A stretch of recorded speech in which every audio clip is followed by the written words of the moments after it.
gentlemen, I'm Trevor Quickshot Henry, joined tonight by Jake Sportiveri and Isaac Kazelka here in the Bill Graham Civic Auditorium.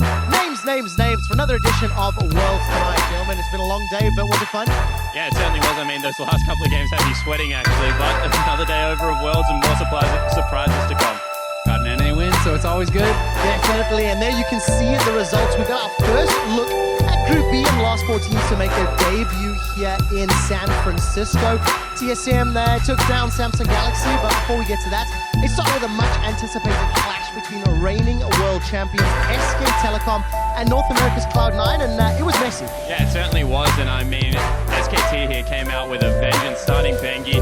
Faker was absolutely destroying Jensen in that mid lane, and I think that we're starting to see SKT really ramp up after what was a pretty quiet split for them. Pretty disrespectful draft, losing lanes across the board, and mistakes as well, don't you think, Azale? Yeah, this game was over very early. Faker just completely took over Jensen, drafted a losing lane, played poorly in it, and then got completely decimated. Well, Cloud9 absolutely punished SK Telecom, looking very, very strong. Of course, it's the first game defending world champions.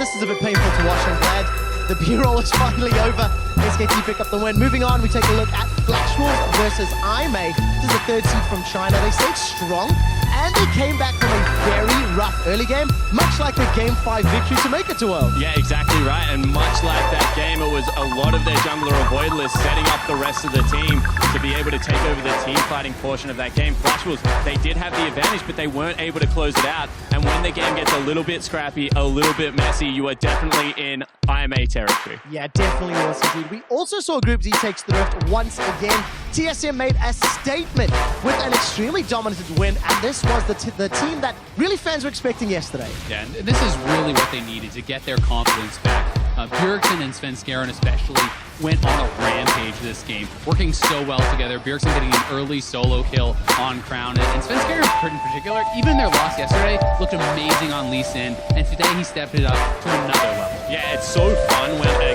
great jungler locks in Lee Sin, and his mid laner is willing to give him that support, and that's exactly what happened in this game. Even Haunter joined the party as the game progressed, and if TSM continues to play at this level, there is a reason that North American fans have hope. Yeah, well, day 1 was not the level they were expecting, day 2 what they want more of.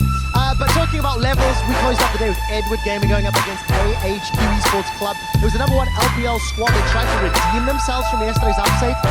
And I don't know, I think they won the game in the end, but it wasn't as convincing as I was expecting. They won the game, but they look vulnerable. They lost yesterday, and they look very beatable today. It was more about AHQ's mistakes in the late game to me than it was EDG's fantastic play, as AHQ took a horrible fight after Elder Dragon had been taken by EDG and cost themselves the game. But the Elder Dragon call was good, so you are seeing some of that leadership and experience coming out of Clearlove, but definitely agree this is a team that after an undefeated split definitely looks wounded.